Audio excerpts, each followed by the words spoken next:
जितने भी क्षेत्र है वह आदिवासी जिंदा है। आपके पास 2 एकड़ जमीन है, किसी के पास 5 एकड़ जमीन है, किसी के पास 50 एकड़ जमीन है। ये जमीन आपको सरकार ने नहीं दी है।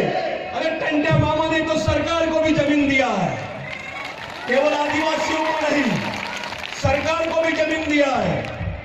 मैंने सुना कुछ लोग टंट्या मामा के बारे में बोल रहे थे कि भाई ये तो डकैत था, टंट्या मामा तो चोर था। तो मेरा उनसे सवाल है, हमें साबित करके बताना है तो हम साबित करके बताते हैं कि टंट्या मामा इस देश का रियल बाप है। जिसको आप आदिवासी समझते हो वो आदिवासी आदमी कोई काम आदिवासी नहीं था। साथियों, इस देश की 70% लड़ाई आदिवासियों ने लड़ी है, सबसे ज्यादा लड़ाई आदिवासियों ने लड़ी है। ये जो लड़ाई के भरोसे आप लोगों के पास जमीनें दिखाई दे रही है, ये हमारे पूर्वजों की वजह से है। ये कोई नेता और पार्टी की वजह से नहीं है, ये समाज के शहीदों की वजह से है। पूरे विश्व में आज विश्व आदिवासी दिवस है करके ये बोलना जरूरी है। पूरे विश्व में 35 साल तक के हथियार बंद लड़ाई लड़ने का जो रिकॉर्ड है किसी आदमी के नाम पे नहीं है जो टंट्या मामा के नाम पर है। अरे ये लोगों ने तो अंग्रेजों से हाथ मिला लिए थे, ये अंग्रेजों के साथ में रहकर उनके साथ मुक्ति करते थे, लेकिन टंट्या मामा ने समाज की सच्ची लड़ाई लड़ा। ये जो पुतला आपके बीच में आ रहा है, साथियों 160 साल के बाद में टंट्या भील हमको समझ में आ रहा है। अब ताली कोई नहीं बजाएगा, क्योंकि यह ताली बजाने वाली बात नहीं है। मेरा सवाल है, 150 साल तक के टंट्या मामा का नाम छुपाया क्यों गया? उसके इतिहास को छुपाया क्यों गया? उसके वंशजों को उसका इतिहास बताया क्यों नहीं गया? इसमें सभी पार्टी के लोग शामिल हैं। यह षड्यंत्र है। आदिवासियों को उनके भगवान से नहीं मिलाया गया। अरे जिस भगवान ने आपको जमीन दिया, जिस भगवान की वजह से आज आप नौकरी में है, जिस भगवान की वजह से हमारी मां बहनों के बदन पे कपड़े हैं, उस भगवान को इन्होंने भुलाने का षड्यंत्र किया है। 150 साल बाद कई लोग तो ऐसे हैं जिनको मालूम भी नहीं है टंट्या मामा कौन है। साथियों, मैं टंट्या मामा के बारे में कुछ बातें आपको बताना चाहता हूं। ऐसे तो बहुत लड़ाइयां हुई है देश में। गांधी जी ने भी किए, सुभाष चंद्र बोस ने भी किए, भगत सिंह ने भी किए और अन्य क्रांतिकारियों ने भी किए। लेकिन जो लड़ाई टंट्या मामा ने इस देश में लड़ी है, उस लड़ाई को किसी ने नहीं लड़ा, वैसी लड़ाई किसी ने नहीं लड़ी। ये जो सह्याद्री का पहाड़ है, वहां से जितना सतपुड़ा का क्षेत्र है, भिलिस्तान, भीलवाना, कोलवाना और गोंडवाना, ये जो क्षेत्र है, इस क्षेत्र का सबसे बड़ा भगवान यानी टंट्या भील। ये ऐसा नाम नहीं है, ये इस देश में आदिवासियों को दबाया जा रहा था। हमको तो ये लोग बात करने की भी औकात नहीं थी हमारी। आज जो आदिवासी नाम आपको मिला है, ये टंट्या मामा के भरोसे है, ये बिरसा मुंडा के भरोसे, राघोजी भांगरे की वजह से। ये जितने आदिवासी लोग हैं, आप अभी अपने आप को शेड्यूल ट्राइब बोलते हैं। हम शेड्यूल ट्राइब नहीं थे भाई, ये लोगों ने हमको क्रिमिनल ट्राइब बोला। क्रिमिनल यानी गुनाहगार और ट्राइब यानी आदिवासी। गुनाहगार आदिवासी, डकैत आदिवासी, विद्रोही आदिवासी। जो लोगों ने, यहां के पूंजीपति लोगों ने, यहां के उच्च वर्णीय लोगों ने अंग्रेजों से हाथ मिलाया, ये जानते थे कि आदिवासी अपना राज मांग लेंगे, ये अपनी जल जमीन जंगल को मांग लेंगे। इसलिए इन्होंने आदिवासियों के सामने एक शब्द लगाने के लिए कहा, ब्रिटिशों को, गवर्नमेंट को, अंग्रेजों को। वो शब्द था क्रिमिनल ट्राइब। क्रिमिनल ट्राइब का मतलब होता है गुनहगारी जमात। जो गुनहगार है उसको सरकारी नौकरी नहीं मिलती थी। अगर आपके ऊपर एक भी गुना दाखिल है पुलिस स्टेशन में, तो आपको सरकारी नौकरी नहीं मिलेगी। जब यह बात टंटा मामा को उनके शिष्य रेंगा कोरकू ने बताया कि भगवान, हमारे समाज के लोगों को तो सरकारी नौकरियां नहीं मिलेगी। एक बात आपके दिमाग में डालना चाहता हूं कि उस वक्त होलकर साम्राज्य और अंग्रेजी साम्राज्य दोनों मिलकर राज कर रहे थे मध्य प्रदेश में। पूरी आदिवासियों की जमीनें यहां की पेशवाइयों ने ले ली थी, जमींदारों ने ले ली थी। आदिवासियों को जीने का भी हक नहीं था। जब भी किसी भील का नाम आता था, बिलाला का नाम आता था, बारेला का नाम आता था, तो क्रिमिनल ट्राइब बोलते थे। क्रिमिनल ट्राइब का मतलब होता है गुनहगार। हमारा गुनाह यह था कि हमने अंग्रेजों के खिलाफ में लड़ रहे थे। जो लोगों ने अंग्रेजों के खिलाफ में लड़ा उनको क्रिमिनल ट्राइबल बिल के अंदर में इन्होंने डाले। साथियों, सच्चाई यह है कि जो क्रिमिनल ट्राइब था वही इस देश का स्वतंत्र सेनानी है। ये लोगों ने हमको दबाया। उस वक्त भी हमारे लोगों से जमीनें छीन जाती थी, अंगूठा लगा लेते थे। हमारा आदमी पढ़ा लिखा नहीं था। ये बात रेंगा कोरकू ने भगवान टंटे भील को बताई। टंटे भील ने बोला कि ठीक है, मेरे को 2 दिन का समय दीजिए आप। 2 दिन बाद में टंटा मामा ने बताया कि जाओ अंग्रेजी हुकूमत को बोल दो कि अगर टंटा मामा को पकड़ना है तो आदिवासियों को पुलिस में भर्ती करना पड़ेगा। यहां से ब्रिटिश गवर्नमेंट में यह बात गई। इंग्लैंड में वो बिल पास किया गया कि नहीं, आदिवासियों को भी, यानी क्रिमिनल ट्राइब को भी सरकारी नौकरी मिलना चाहिए। पहली बार भारत सरकार की तरफ से मध्य प्रदेश गवर्नमेंट ने, सीपीएन बरार गवर्नमेंट ने 1100 आदिवासियों को पुलिस में भर्ती की और वहीं से यह सिलसिला शुरू हुआ। आदिवासियों को सरकारी नौकरियां मिली, नहीं तो आपको सरकारी नौकरी भी नहीं मिलने वाली थी। जो अधिकारी बन गया है, जो कलेक्टर बन गया है, जो डॉक्टर बन गया है, इंजीनियर बन गया है, कर्मचारी बन गया है, उसने अपने छाते पे हाथ रख के इस देश का इतिहास जानना चाहिए कि सही में उसको नौकरियां कैसे मिली। इसको हेरिडिटरी एक्ट बोलते हैं। इसको वंशज,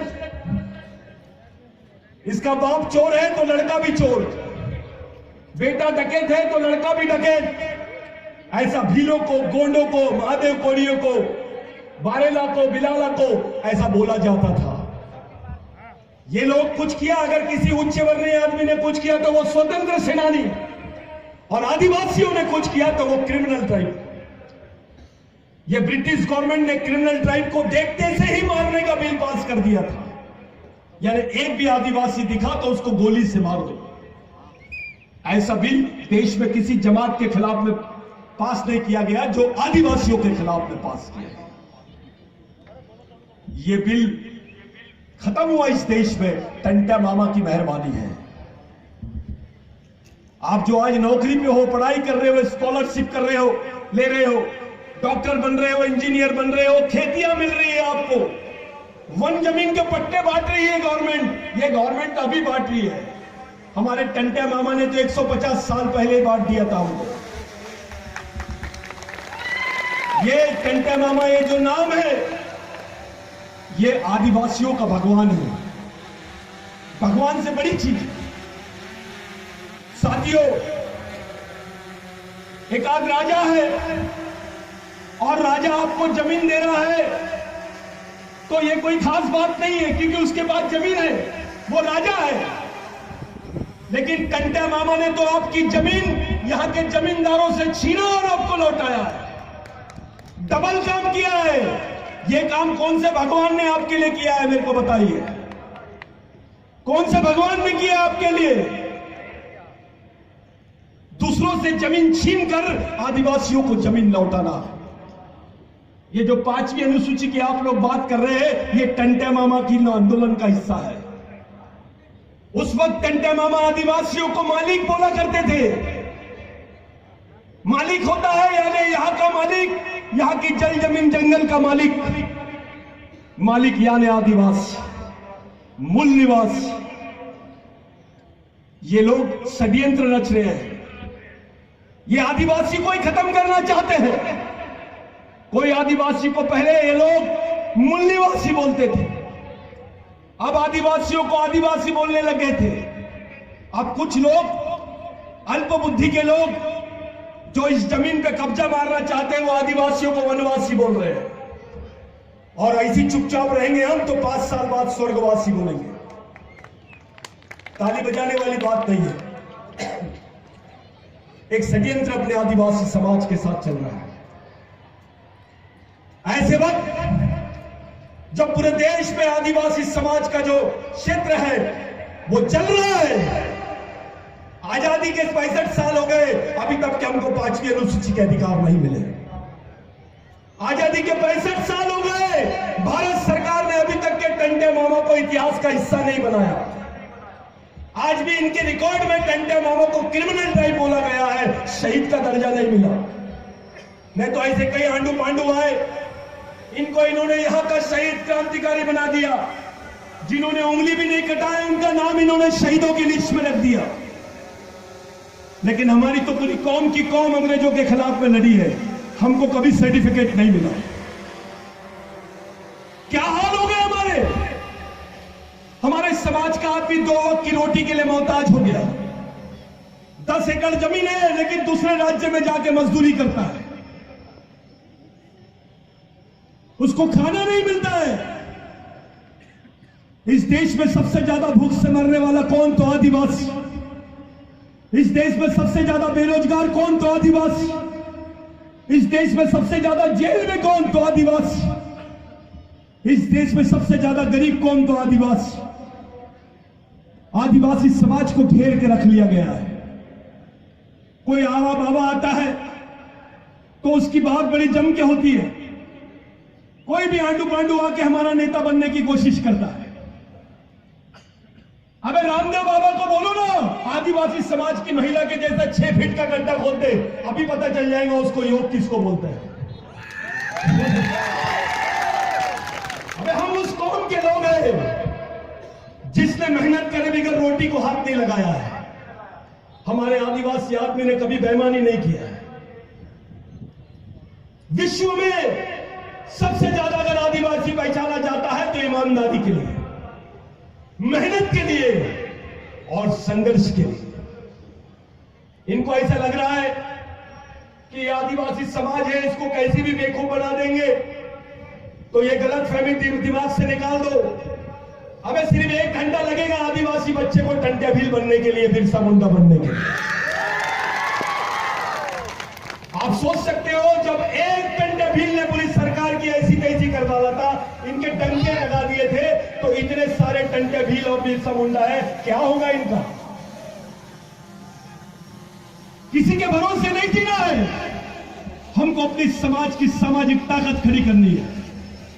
हमको बताना है कि नेता से बड़ी, पार्टी से बड़ी यानी हमारा समाज है। जो हमको टंटे मामा ने बताया है, जो हमको बिरसा मुंडा ने बताया है, जो हमको राघोजी भांगरे ने बताया, बाबूराव शेरबाके ने बताया, तिलका मांझी ने बताया।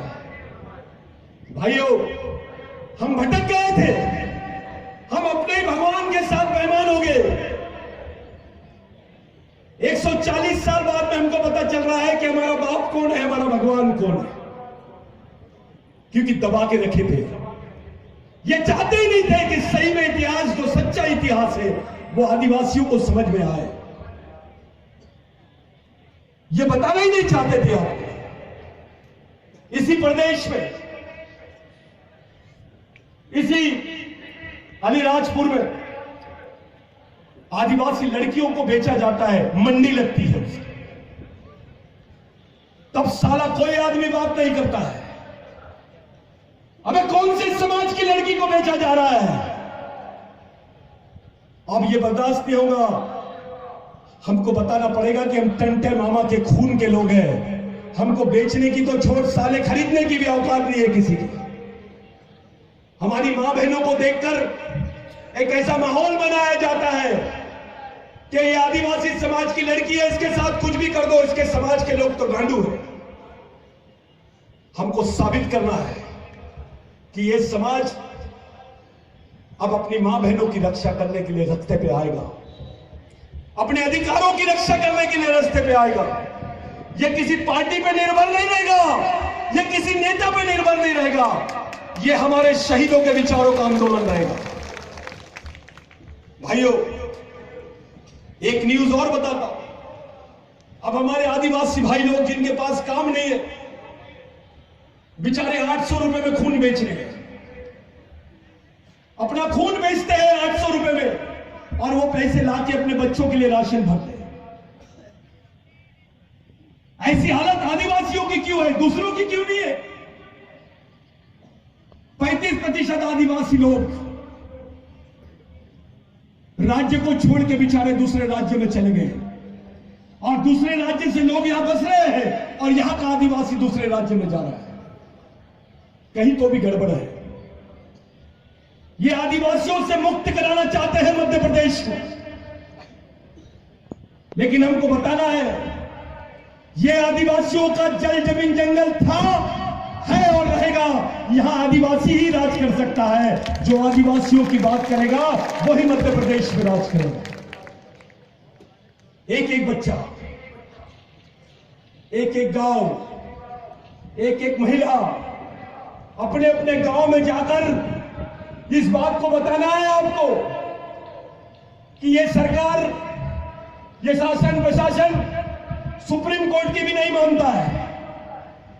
2010-2011 में एक भील बाई को महाराष्ट्र में नंगा करके घुमाया गया था। वही बाई के ऊपर में सुप्रीम कोर्ट ने एक जजमेंट दिया, एक निर्णय दिया और बोला कि आदिवासी क्रिमिनल ट्राइब नहीं है, ये इस देश के मालिक है, यहीं के मूल निवासी है, और आदिवासी ही भारत का मूल निवासी है। लेकिन यहां की गवर्नमेंट मानने के लिए तैयार नहीं है। इनकी नीयत में शक है। ये लोग विश्व आदिवासी दिवस इसलिए नहीं मना रहे हैं क्योंकि इनको मजबूरी में जाके संयुक्त राष्ट्र संघ में बोलना पड़ेगा कि हां, भारत का मालिक आदिवासी है। ये बोलना नहीं चाहते। इनका दिल बहुत छोटा है, सीना बड़ा है इनका, लेकिन दिल छोटा है। ये आदिवासियों पे खुल के बात ही नहीं करना चाहते, क्योंकि ये भूखे नंगे आदिवासियों को देखकर इनको ऐसा लगता है मैं इसको देश का मालिक बोल दूं तो फिर मैं कौन हूं। ये षड्यंत्र पूरे वर्षों से चल रहा है भाइयों। 3 लाख हेक्टेयर जमीन टंटा मामा ने दिलाया आदिवासियों को इसी बेल्ट में। 3 लाख हेक्टेयर जमीन किसी सरकार ने, किसी राजा ने और किसी भगवान ने नहीं दिया आपको जमीन। आज जो तुम्हारे सामने 7-12 है, ये टंटे मामा की देन है। और इसी टंटे मामा से प्रेरित हुआ था बिरसा मुंडा। जब बिरसा मुंडा की उम्र 14 साल की थी, तब उसने एक आर्टिकल पढ़ा था। जब टंटे मामा को यहां से जेल से पकड़, यहां से कैद करके ले जा रहे थे जबलपुर जेल तक, एक एक स्टेशन में जितने लोग आप खड़े हैं ना, इससे डबल लोग टंटे मामा के दर्शन के लिए खड़े थे। इस देश में भगवान के भी दर्शन के लिए इतने लोग नहीं खड़े थे जितने टंटे मामा के दर्शन के लिए खड़े थे। एक एक जगह पर एक ब्रिटिश अखबार के एक राइटर ने लिखा था, I have not seen God but I have seen equivalent to a man equivalent to God. मैंने भगवान को नहीं देखा, लेकिन मैं भगवान से बढ़कर एक आदमी को देख के आ रहा हूं जिसका नाम है क्रांति सूर्य महामानव भगवान टंट्या भील। ये नाम उस पेपर में छपा, वहीं से बिरसा मुंडा ने अपने संघर्ष को शुरुआत किया। बिरसा मुंडा की लड़ाई की वजह से इस देश में कानून बना जिसको आप लोग भूमि संपादन अधिनियम बोलते हैं, जिसको लैंड एक्विजिशन एक्ट बोलते हैं। उस कानून में लिखा हुआ था कि आदिवासी की जमीन गैर आदिवासी आदमी नहीं ले सकता है, और गैर आदिवासी तो क्या सरकार भी नहीं ले सकती है। ये कानून नहीं होता तो आपके पास जमीन का टुकड़ा भी नहीं होता, आपको यहां पर रहने भी नहीं देते। अलीराजपुर के आसपास के गांव में तो छोड़ो, आपको यहां के जंगलों में भी नहीं रहने देते ये लोग। ये कानून बिरसा मुंडा की देन है। इस बिरसा मुंडा के आंदोलन की वजह से डॉक्टर बाबा साहब अंबेडकर को पहली बार संविधान सभा में जाने का मौका मिला। बाबा साहब को संविधान बनाने की वजह से आपको आरक्षण मिला, आपके पास में स्कॉलरशिप आई, आप बड़े बड़े पदों पे गए। इस देश में आपको आदिवासी बोल के पहचाना गया। आज मौका आ गया भाई कि अलीराजपुर के जितने आदिवासी भाई लोग हैं उनको पहचानना है कि किसके आंदोलन को लेके आगे बढ़ाना है। टंट्या मामा के कि किसी और मामा थे, हमको कोई दूसरा मामा नहीं भाई, हमारा तो अपना ओरिजिनल मामा है। और कोई नेता नहीं, कोई कांग्रेस नहीं, कोई बीजेपी नहीं, आदिवासी खुद अपने आप में सक्षम है। हमारा खुद का अपना सामाजिक आंदोलन इतना गजब का होना चाहिए कि समाज के आखिरी आदमी को भी विश्वास होना चाहिए कि उसकी लड़ाई लड़ी जा रही है। मैं आज के मौके पर आपको बताना चाहता हूं कि आप अकेले नहीं है, पूरे देश के आदिवासी लोग आपके साथ में हैं। आज बच्चा बच्चा आदिवासी का बोल रहा है कि नहीं, मैं देश का मालिक हूं, मैं आदिवासी हूं। उस वक्त टंट्या मामा ने एक नारा दिया था, सरकार देश की चालक है, आदिवासी देश का मालक है। उस वक्त नारा दिया था टंट्या मामा ने। टंट्या मामा को बोलते थे लोग पढ़ा लिखा नहीं है। अबे तो इतनी बुद्धि कहां से आ गई उसको कि पूरे समाज को बचाने की लड़ाई उस आदमी ने लड़ी है। वो हमारे लिए किसी भगवान से कम नहीं है। गद्दार तो हम हैं कि हमने टंट्या मामा के आंदोलन को आगे नहीं बढ़ाया। हम आपस में बढ़ गए, कोई भील बोल रहा है, कोई बिलाला बोल रहा है, कोई बारेला बोल रहा है। अबे तुम्हारा डीएनए एक है, तुम्हारा खून एक है, तुम्हारी संस्कृति एक है, तो तुम्हारा समाज भी एक होना चाहिए। टंट्या मामा ने बोल के गया कि बटोगे तो मरोगे, बटेंगे तो मरेंगे, बचेंगे तो लड़ेंगे। उस वक्त टंट्या मामा ने बोला। 1,12,000 ग्राम सभाओं का गठन किया टंट्या मामा ने। किसी नेता ने नहीं किया इस देश में, किसी महापुरुष ने नहीं किया। विश्व का सबसे बड़ा रिकॉर्ड है और इस रिकॉर्ड को दबा के रखने का साजिश कोई भी सरकार रहे सभी ने किया है, क्योंकि ये आपको आपके बाप से मिलने देना ही नहीं चाहते थे। ये जो पुतला आप लोग बैठा रहे ना भाई, ये पुतले की अलीराजपुर से शुरुआत होगी। हमारा आंदोलन वो आंदोलन है जो मिशन है, बिरसा मिशन, टंट्या मामा का मिशन। ऐसा कोई गांव नहीं पूछे छूटेगा जहां पे टंट्या मामा की मूर्ति नहीं लगेगी। उस आखिरी आदमी को भी बताना पड़ेगा तेरे भगवान का नाम टंट्या भील है। और भगने में विश्वास नहीं है आदिवासियों, लड़ने में विश्वास है। ये लड़ने वाली कौम है, भगने वाली कौम नहीं है।